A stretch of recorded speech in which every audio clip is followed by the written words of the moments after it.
Tascha Punyaneramitdee, founder of INIT Capital, on DeFi, liquidity hook money markets, point farming in crypto, and 2024 trends EP 331. Seed Fadilpašić last. Updated, May 3, 2024 1:47 EDT 4-minute read.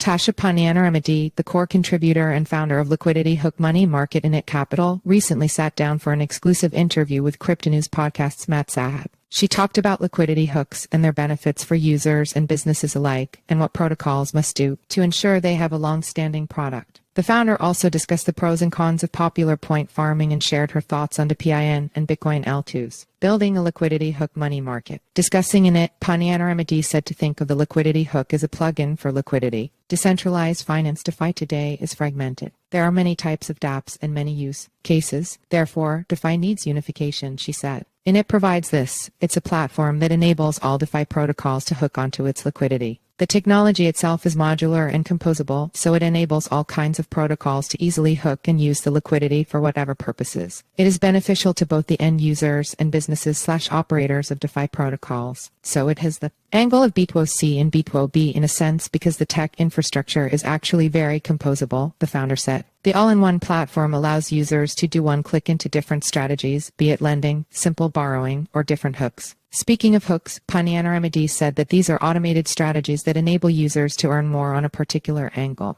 All hooks are built in a collaboration.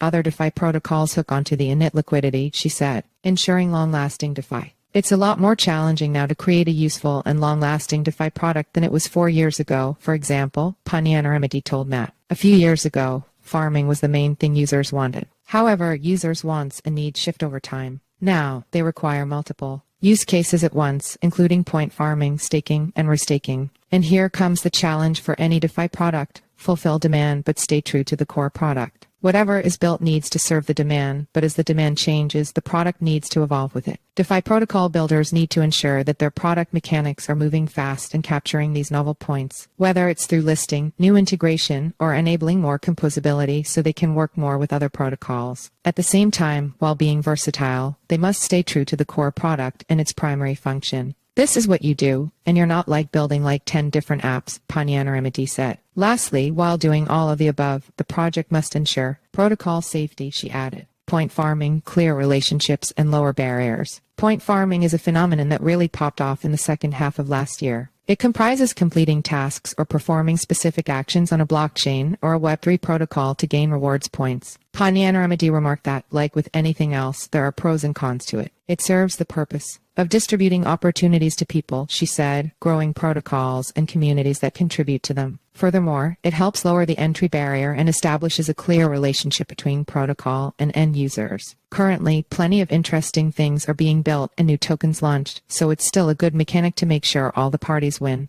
But in the end, there has to be the end, Punyaneramitdee said. It will also be interesting to see where this liquidity ends up, she added. DePIN and Bitcoin L2s are still in the early stages. Punyaneramitdee also commented on several prominent and current trends. One is certainly the decentralized physical infrastructure network DePIN, for which she said, I think it's very early and maybe it's just my opinion, but I think it's more of a phase as opposed to a sustainable sector. It remains to be seen, but it could be a new meta that people are exploring, similar to what Metaverse was 2 years ago. This is beneficial though, as these phases help the industry innovate. Similarly, the Bitcoin Layer 2 Altwo ecosystem is still in a very early phase. It still needs at least another cycle of hard, dedicated building by a committed group of engineers, Punyaneramitdee stated. There's more. In this interview, Punyaneramitdee also discussed crypto scene in Thailand, studying economics at UC Berkeley, working in traditional finance and product management, and getting into blockchain, working for Chinese multinational technology conglomerate Tencent and founding the DeFi project Stella, followed by INIT, the meaning of the name INIT,